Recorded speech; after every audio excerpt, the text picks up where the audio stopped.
ప్రజా ప్రభుత్వం కొలువైన నెల రోజుల్లోనే అభయహస్తం గ్యారంటీల అమలుకు శ్రీకారం.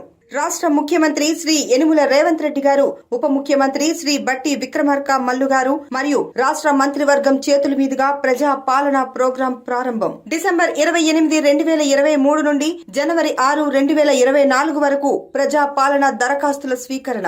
ఈ ప్రజా పాలన దరఖాస్తులో మహాలక్ష్మి, రైతు భరోసా, ఇందిరమ్మ ఇండ్లు, గృహజ్యోతి, చేయూత గ్యారంటీల లబ్ధి కొరకు అప్లై చేసుకోవచ్చు. ప్రగతి పదం, సకల జనహితం, మన ప్రజా ప్రభుత్వం. నమస్తే, నేను Sujatha. Welcome to master TV. ఇది సామాన్యుడి స్వేచ్ఛకు సంకేతం. ఇక డీటెయిల్స్ చూస్తే, ఈ నెల 4వ తేదీన వైఎస్ఆర్టీపీ అధ్యక్షురాలు వైఎస్ షర్మిల కాంగ్రెస్ చేరబోతున్నట్లు తెలుస్తోంది. తెలంగాణలో ఇటీవల జరిగిన అసెంబ్లీ ఎన్నికల్లో అధికార బీఆర్ఎస్ పార్టీని ఓడించి కాంగ్రెస్ అధికారంలోకి వచ్చిన నేపథ్యంలో తాజా పరిణామం చోటు చేసుకుంది. ఆ ఎన్నికల్లో పోటీకి దూరంగా ఉన్న షర్మిల కాంగ్రెస్కు మద్దతు ప్రకటించారు. ఈ సందర్భంగా కాంగ్రెస్లో పార్టీ విలీనంపై చర్చించనున్నట్లు సమాచారం.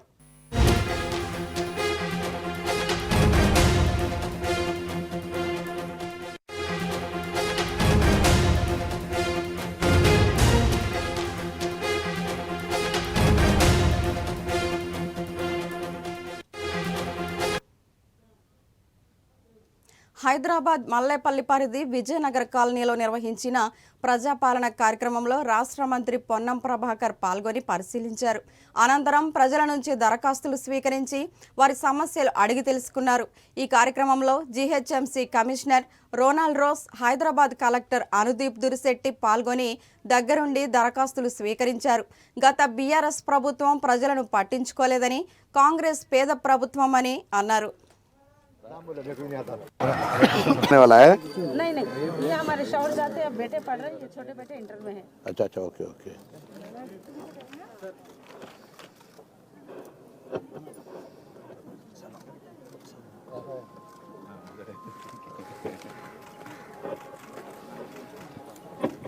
मुझको मान తర్వాత మనం ఇస్తుంది. उर्दू में भी आ गए. मुझे उर्दू नहीं आता तो कैसे उर्दू आप बता. షహానా బేగం. तो आप पूरा भर के दिया ना? అమ్మ అందరికి పెడుతున్నాం, అందరు చేసుకోవచ్చు దాన్ని. ఇద్దరు బాబులు 100 మంచిగా ఉంది. ఎవరు రాసేది 100 బాగుంది తల్లి.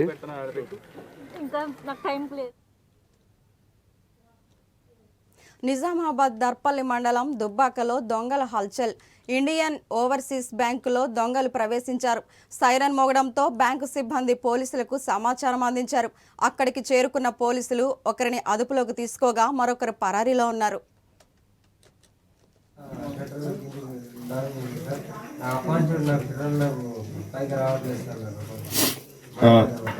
సరే, ఓకే. ఇప్పుడు లోపల ఇప్పుడు నీ దగ్గర నీతో పాటు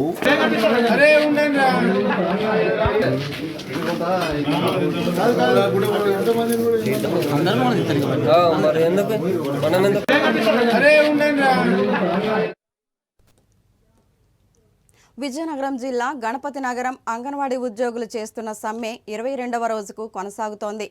ఈ సందర్భంగా అంగన్వాడీ ఉద్యోగులు దున్నపోతుకు వినతి పత్రం అందజేసి వినూత్న రీతిలో నిరసన తెలిపారు. అనంతరం వారు మాట్లాడుతూ వేతనంతో సగం పెన్షన్ ఇవ్వాలని, రిటైర్మెంట్ టెన్సిస్ 5 లక్షలు ఇవ్వాలని, సుప్రీంకోర్టు తీర్పు ప్రకారంగా గ్రాడ్యుటీ అమలు చేయాలని డిమాండ్ చేశారు.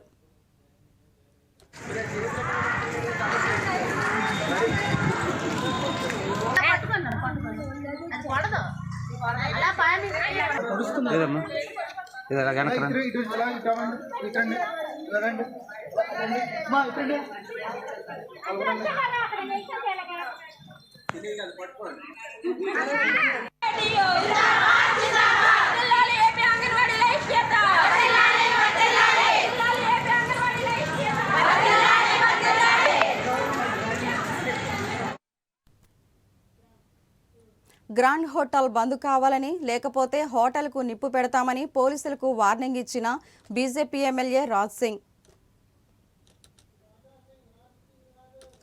కూర్చోబెట్టినాం సార్. ఇప్పుడే హోటల్ బంద్ కావాలి సార్. రేపు ఓపెన్ అయితే నేనే కాలబెడతా హోటల్. సార్ అదే చేపించేసినాం సార్. నేనైతే ఏడవను సార్. రేపు మా లేడీస్ ని కొడతా సార్. ఆల్రెడీ ఓనర్ పైన సార్. ఆ వెయిటర్ల పైన అందరి పైన ఎఫ్ఐఆర్ కావాలి సార్, నాకు అందరు అరెస్ట్ కావాలి. అదే సార్ అందరి నా పైన రిక్వెస్ట్ చేస్తున్నాం సార్, ప్లీజ్. లేదు సార్ చేస్తాం సార్. ఇప్పుడు మా వాళ్ళకి ఇమీడియట్ హాస్పిటల్ పంపించి ఎమ్మెల్సీ పంపించాం సార్ ఆల్రెడీ హాస్పిటల్కి వెళ్ళిపోయారు సార్. మన వాళ్ళు హాస్పిటల్కి వెళ్ళారు, కంప్లైంట్ రాస్తున్నారు సార్. బంద్ చేయండి సార్, హోటల్ బంద్. సరే చేస్తాం. కర్నూలు ఆలూరులో టీఎస్ఆర్సీపీ గ్రూపు రాజకీయాలు మరోసారి బగ్గుమన్నాయి. Chippagiri ZPTC Virupakshi Aluru market yard chairman Narayanaswamy మధ్య మాటల యుద్ధం జరిగింది. ఇక్కడ వైఎస్ఆర్సీపీ తరపున నాకు టికెట్ రాకుంటే ప్రతిపక్షమే అధికారంలోకి వస్తుందని విరూపాక్ష అనడంతో వివాదం చెలరేగింది. ఈ విషయంపై market yard chairman Gummanur Narayanaswamy స్పందించారు. పెద్దలు అందరూ కలిసి నా ఎట్లా ఓని విత్డ్రా చేపిస్తే ఒక జెడ్పీటీసీ అయిన వ్యక్తి విరూపాక్ష నువ్వు కూడా అధిష్టానాన్ని భయపడించే అంత టోడు అయిపోయినావు. ఈరోజు చెప్తున్నాం, మేము మా వైఎస్ఆర్సీపీ కింద కార్యకర్తల నుంచి మినిస్టర్ జయరామన్న వరకు ఎల్లవేళలా ఎప్పటికైనా ఆలూరు నియోజకవర్గంలో వైఎస్ఆర్సీపీని ఎమ్మెల్యేని గెలిపించి మేము జగనన్నకి కానుక ఇస్తామని చెప్పి ఎప్పటికీ మేము కాలర్ ఎగరేసి చెప్పేది గుమ్మనూరు కుటుంబం అని చెప్పి ఈరోజు చెప్తున్నా. ఎందుకు ఏమాట చెప్తున్నానంటే ఒక పెద్దలు చేసిన జెడ్పీటీసీని నువ్వే ఇంత అధిష్టానాన్ని భయపడించే అంత తోడవుతున్నావు. ప్రతిపక్షం అనేది మా నియోజకవర్గంలో ఎక్కలే. నువ్వు ప్రతిపక్షానికి కొమ్ము కాసున్నావు కాబట్టి ప్రతిపక్షం నీకు గుర్తొస్తుంది. మాకు ప్రతిపక్షం లే. ఎందుకు ప్రతిపక్షం ఉంటుంది? మాకి జగన్ అన్న ఎక్కడ తప్పు చేసినాడు ప్రతిపక్షం ముందుకు వచ్చేకి? ప్రతి ఇంటికి ప్రతి కార్యక్రమాలు తీసుకుపోయినాడు. వేదావతి, నగరడోని రిజర్వాయర్, బెల్డోని ఎస్ఎస్ ట్యాంకు, రోడ్లు, అన్ని సంక్షేమ పథకాలు చేసినప్పుడు ప్రతిపక్షం ఎట్లా నిలబడుతుందని చెప్పి నువ్వు మాట్లాడుతున్నావు బిడా. నువ్వేమన్నా కార్యక్రమాల్లో వచ్చి ఇంటింటి తిరిగింటే నీకేమన్నా బ్యాక్గ్రౌండ్ ఉంది, నీకేమన్నా ఓటు బ్యాంక్ ఉందా? నీకుందా? నీకు ఓటు బ్యాంకులో ఏమిలే. నువ్వు చేసిన పని ఒకటే, కొన్ని ఛానల్ TV5ని, NTVని, మిగతా ఛానల్తో నువ్వు కుమ్మక్కయ్యి నువ్వు చేసిన నీ కార్యక్రమం, నువ్వు చేసిన నీ ఇంట్లో చేసిన కార్యక్రమాలు పబ్లిసిటీ చేసుకొని నువ్వు కూడా మాకు అందరికీ చెప్పేకొస్తున్నావు. ఈరోజు చెప్తున్నాం, మా అధిష్టానాన్ని అయినా కానీ మా వైఎస్ ప్రభుత్వం కొలువైన నెల రోజుల్లోనే అభయహస్తం గ్యారంటీల అమలుకు శ్రీకారం. రాష్ట్ర ముఖ్యమంత్రి శ్రీ యనుమల రేవంత్ రెడ్డి గారు, ఉప ముఖ్యమంత్రి శ్రీ బట్టి విక్రమార్క మల్లు గారు మరియు రాష్ట్ర మంత్రివర్గం చేతుల మీదుగా ప్రజా పాలన ప్రోగ్రాం ప్రారంభం. డిసెంబర్ 28, 2023 నుండి జనవరి 6, 2024 వరకు ప్రజా పాలన దరఖాస్తుల స్వీకరణ. ఈ ప్రజా పాలన దరఖాస్తులో మహాలక్ష్మి, రైతు భరోసా, ఇందిరమ్మ ఇండ్లు, గృహజ్యోతి, చేయూత గ్యారంటీల లబ్ధి కొరకు అప్లై చేసుకోవచ్చు. ప్రగతి పదం, సకల జనహితం, మన ప్రజా ప్రభుత్వం. హైదరాబాద్ పంజాగుట్ట ప్రజాభవన్ వద్ద ఎమ్మెల్యే దానం నాగేందర్ మా భూమి కబ్జా చేశారని బాధితులు ఆందోళన చేశారు. వారి ఆందోళనను సెల్ ఫోన్లో వీడియో తీస్తున్న దానం నాగేందర్ అనుచరుడు నాగరాజు అనే వ్యక్తిని బాధితులు చితకబాది పోలీసులకు అప్పగించారు. ప్రజాభవన్ వద్ద దక్షిణ మండల డీసీపీ విజయ్ కుమార్కి తమ ఆవేదనను వినిపించారు.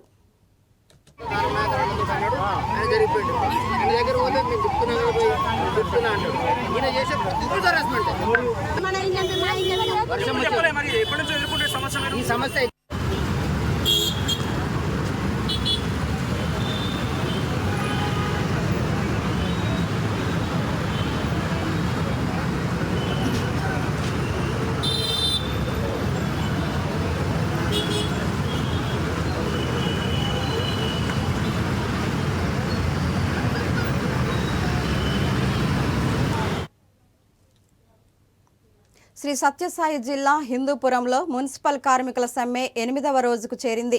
38 వార్డుల్లో ప్రైవేటు కూలీలను పారిశుద్ధ్య పనులు చేయించేందుకు వెళ్లిన కమిషనర్ను మున్సిపల్ కార్మికులు అడ్డుకున్నారు.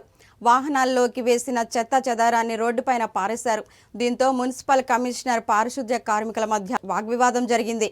కార్మికుల సమస్యలు పరిష్కారం అయ్యేంత వరకు ఎలాంటి పనులు చేయమని మున్సిపల్ కార్మికులు స్పష్టం చేశారు.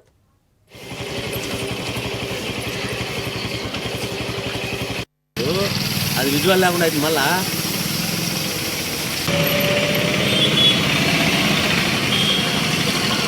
ఇప్పుడు కోవిడ్ కూడా పెరుగుతుందని అక్కడక్కడ వార్తలు వస్తున్నాయి. మరి ఇదేనా దృష్టిలో పెట్టుకొని వాళ్ళ న్యాయమైన సమస్యలు పరిష్కారం చేయాలని రాష్ట్ర ప్రభుత్వం మెడిసి వదిలిపెట్టి జగన్మోహన్ రెడ్డి సార్ ఇచ్చినటువంటి కాంట్రాక్ట్ అవుట్సోర్సింగ్ రెగ్యులర్ చేస్తానని చెప్పేసి కనీస వేతనం 26,000 ఇస్తానని సమాన పనికి సమాన వేతనం ఇస్తామని చెప్పేసినటువంటి జగన్మోహన్ రెడ్డి గారి మాటను 4.5 సంవత్సరం వేచి చూసి ఇప్పుడు అడిగితే కన్నా ఈరోజు వాళ్ళ సమస్యల పరిష్కారం చేసింది పోయి బెదిరింపు దోర్లకు దిగడం కరెక్ట్ కాదు. ఇప్పుడే చూస్తున్నాం, హిందూపురం పట్టణంలో ఉన్నటువంటి అన్ని రహదారులు, వీధులు, ప్రధాన రైతుల్లో చెత్త నిండిపోయింది.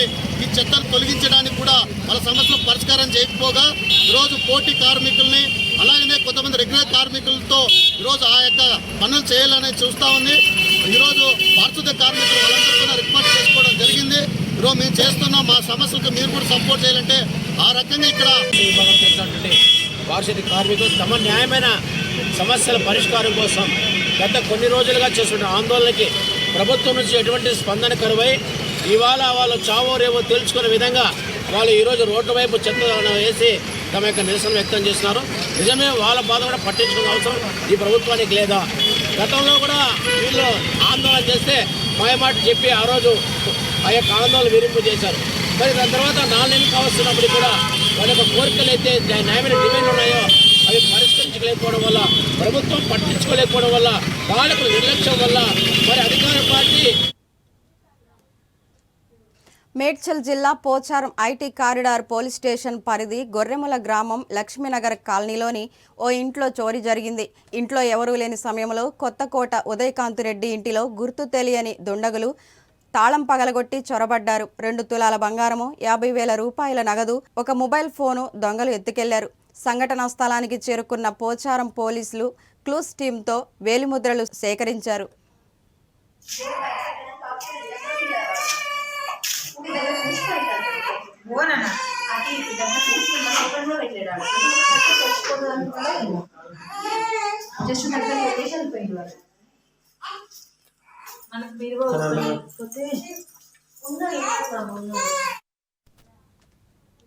శ్రీకాకుళం మున్సిపల్ కార్మికులు చేపట్టిన నిరవధిక సమ్మె 8వ రోజుకు చేరుకుంది. ఈ సమ్మెలో పారిశుద్ధ్య కార్మికులు అర్ధనగ్న ప్రదర్శన చేపట్టారు. కార్మికులు నిధులు బహిష్కరించిన సమ్మెకు మద్దతు తెలిపారు. మున్సిపల్ కాంట్రాక్టు కార్మికులు అందించిన పర్మనెంట్ చేసి సమాన పనికి సమాన వేతనం అమలు చేయాలని డిమాండ్ చేశారు. మున్సిపల్ కార్మికుల న్యాయమైన పోరాటానికి ప్రజలంతా మద్దతు ఇవ్వాలని కోరారు.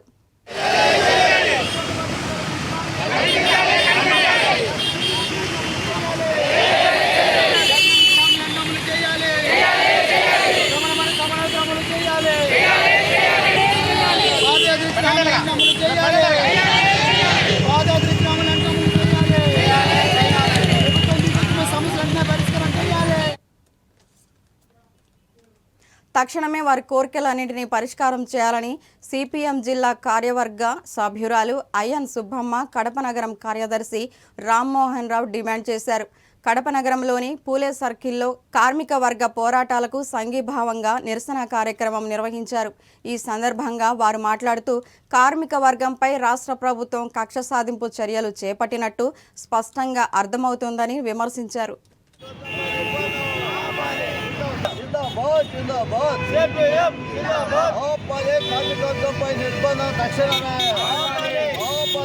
పోయి పెద్ద ఎత్తున నిర్బంధాన్ని ప్రయోగిస్తూ ఉన్నారు. ఇది చాలా దుర్మార్గమైనటువంటి విషయం. సమస్యలు పరిష్కరించమని మహిళలు రోడ్ల మీదకి వచ్చి పెద్ద ఎత్తున పోరాటం చేస్తున్నా కూడా ముఖ్యమంత్రి గారు మహిళా పక్షపాతని, మహిళలను ఉద్ధరించేటువంటి ప్రభుత్వం అని చెప్పుకుంటున్నారు తప్ప వాళ్ళ సమస్యలను పరిష్కరించి వాళ్ళ పోరాటాలని నిర్వీర్యం చేసేటువంటి ప్రయత్నం ప్రభుత్వం వైపు నుంచి జరగటం లేదు. అలా జరగకపోగా ఆ పోరాటాల మీద పెద్ద ఎత్తున నిర్బంధం ప్రయోగిస్తూ ఉన్నాడు, తప్పుడు ప్రచారం చేస్తూ ఉన్నాడు. అనేక సమస్యలు పరిష్కారానికి నోచుకోకపోవడం వల్లనే వాళ్ళు రోడ్డు మీదకి వచ్చారనేటువంటి విషయాన్ని పూర్తిగా విస్మరించారు. సీఎం గారికి మేము ఒకటే చెప్పదలుచుకున్నాం, మీరు అధికారంలోకి వచ్చినప్పటి నుంచి అంగన్వాడీలకి కేవలం 1000 రూపాయలు మాత్రమే పెంచారు. మున్సిపల్ కార్మికులు, సాక్షర భారతిలో పనిచేసేటువంటి కార్మికులు, రాష్ట్ర ప్రభుత్వ ఉద్యోగులు కూడా తీవ్ర అసంతృప్తితో ఉన్నారు. ప్రభుత్వ ఉద్యోగులకి పిఆర్సీ బకాయిలు ఇప్పటివరకు చెల్లించలేదు. 1000 కోట్ల రూపాయల డిఏ బకాయిలు ఉన్నాయి. వాటన్నిటినీ తక్షణమే చెల్లించాలని చెప్పి అనేక రూపాల్లో పోరాటాలు చేసినా మీరు వాటిని పరిష్కరించేటువంటి ప్రయత్నం చేయలేదు. ఇది చాలా దుర్మార్గమైన విషయం. అందుకు ప్రయత్నం చేయకపోగా సిపిఎం పార్టీ మీద నిందలు వేసేటువంటి ప్రయత్నాలు చేస్తున్నారు. కార్మిక వర్గాన్ని సిపిఎం పార్టీ రెచ్చగొడుతున్నటువంటి తప్పుడు ప్రచారాన్ని అధికార పార్టీ నాయకులు చేస్తున్నారు. దీన్ని సిపిఎం మేము తీవ్రంగా వ్యతిరేకిస్తున్నాం. మీకు చిత్తశుద్ధి ఉంటే, మీకు దమ్ము ధైర్యం ఉంటే కార్మిక వర్గ సమస్యలన్నింటినీ తక్షణం పోయి తెలంగాణ స్టేట్ బయోడైవర్సిటీ బోర్డు ఆధ్వర్యంలో రూపొందించిన క్యాలెండర్ను రాష్ట్ర అటవీ ఎండోమెంటు శాఖ మంత్రి కొండా సురేఖ నేడు సచివాలయంలో ఆవిష్కరించారు. ఈ సందర్భంగా మంత్రి సురేఖను పలువురు అధికారులు, ప్రజాప్రతినిధులు కలిసి నూతన సంవత్సర శుభాకాంక్షలు అందజేశారు.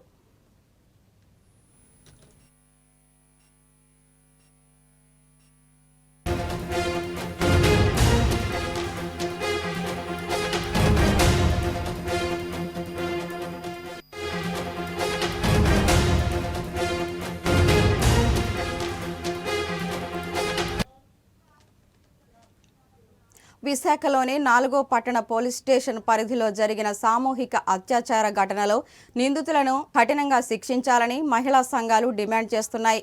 బాధితురాలు అదృశ్యంపై పోలీసులకు తండ్రి ఫిర్యాదు చేసినప్పటికీ నిర్లక్ష్యంగా వ్యవహరించడం తీవ్రంగా ఖండించారు. మిస్సింగ్ కేసుల్లో పోలీసులను అలసత్వం వహిస్తున్నారని మండిపడ్డారు. విశాఖ సాగర తీరంలో యువతులకు రక్షణకు, బాలికల భద్రతకు ప్రాధాన్యత ఇచ్చే విధంగా పెట్రోలింగ్ జరగాలని డిమాండ్ చేస్తున్నారు. విశాఖలో అత్యాచారాల పర్వం విశాఖలో దళిత మైనర్ బాలిక సామూహిక అత్యాచారం విశాఖలో దళిత మైనర్ బాలిక నగరం అంతా 31వ తేదీన కొత్త సంవత్సర వేడుకలు మొదలవ్వగానే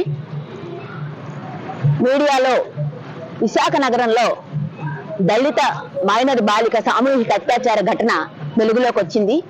వివరాల్లోకి వెళ్తే 17వ తేదీన ఇంటి నుంచి బయలుదేరిన దళిత బాలిక ఇంటికి తిరిగి రాకపోవడంతో 18వ తేదీన తండ్రి మిస్సింగ్ కంప్లైంట్ ఇవ్వడం ఫోర్త్ టౌన్ పోలీస్ స్టేషన్ లో. యాజ్ ఇట్ ఈస్ గా పోలీస్ వారు, ఫోర్త్ టౌన్ పోలీసుల నిర్లక్ష్యం మనకి చాలా బాగా తెలుసు. ఆ మధ్య రీతు వర్మ అనే అమ్మాయి విషయంలో కూడా, పశ్చిమ బెంగాల్ చెందినటువంటి అమ్మాయి ఆత్మహత్య కేసు విషయంలో కూడా, అది హత్య ఆత్మహత్య అనే విషయంలో కూడా ఫోర్త్ టౌన్ పోలీసులు వాళ్ళ నిర్లక్ష్యాన్ని ప్రదర్శించారు. మమతా బెనర్జీ స్వయంగా కలుగు చేసుకున్న తర్వాత ఆ ఇష్యూ ఒక తీరానికి చేరింది. అలాగే ఇప్పుడు కూడా 17వ తేదీన మిస్సింగ్ కంప్లైంట్ వచ్చినప్పుడు వెంటనే ఆ అమ్మాయి ఫోన్ ని ట్రాకింగ్ లో పెట్టాలి. పెట్టాము కానీ అది సైలెంట్ లో ఉంది, లేకపోతే అది అవటం లేదు, ఫోన్ స్విచ్ ఆఫ్ చేసి ఉందని పోలీసుల సమాధానం. స్విచ్ ఆఫ్ చేసి ఉన్నా కూడా ఆ సెల్ కి ఏ కాల్స్ వస్తున్నాయో దానిని బట్టి ఫోన్ ని ట్రాక్ చేయవచ్చు. ఇది సైన్స్. ట్రాక్ చేసి ఉంటే అప్పటికి ఆ అమ్మాయి నగరంలోనే ఉంది. 17వ తేదీన ఆమె ప్రియుడు స్నేహితుడు కలిసి ఆ అమ్మాయిని అత్యాచారం చేశారు. ప్రియుడు మోసం చేసి స్నేహితుడు అప్పగించాడు. అక్కడి నుంచి ఆ అమ్మాయి బీచ్ లోకి వెళ్ళి ఏడుస్తుంటే బీచ్ లో ఫోటోగ్రాఫర్స్ ఆ అమ్మాయిని. ప్రజా ప్రభుత్వం కొలువైన నెల రోజుల్లోనే అభయహస్తం గ్యారంటీల అమలుకు శ్రీకారం. రాష్ట్ర ముఖ్యమంత్రి శ్రీ యనుమల రేవంత్ రెడ్డి గారు, ఉప ముఖ్యమంత్రి శ్రీ బట్టి విక్రమార్క మల్లు గారు మరియు రాష్ట్ర మంత్రివర్గం చేతుల మీదుగా ప్రజా పాలన ప్రోగ్రాం ప్రారంభం. డిసెంబర్ 28, 2023 నుండి జనవరి 6, 2024 వరకు ప్రజా పాలన దరఖాస్తుల స్వీకరణ. ఈ ప్రజా పాలన దరఖాస్తులో మహాలక్ష్మి, రైతు భరోసా, ఇందిరమ్మ ఇండ్లు, గృహజ్యోతి, చేయూత గ్యారంటీల లబ్ధి కొరకు అప్లై చేసుకోవచ్చు. ప్రగతి పదం, సకల జనహితం, మన ప్రజా ప్రభుత్వం. ఇవి బులెటిన్ అప్డేట్స్. మరిన్ని అప్డేట్స్ తో మళ్ళీ కలుద్దాం. చూస్తూనే ఉండండి మాస్టర్ కీ టీవీ. ఇది సామాన్యుడి స్వేచ్ఛకు సంకేతం.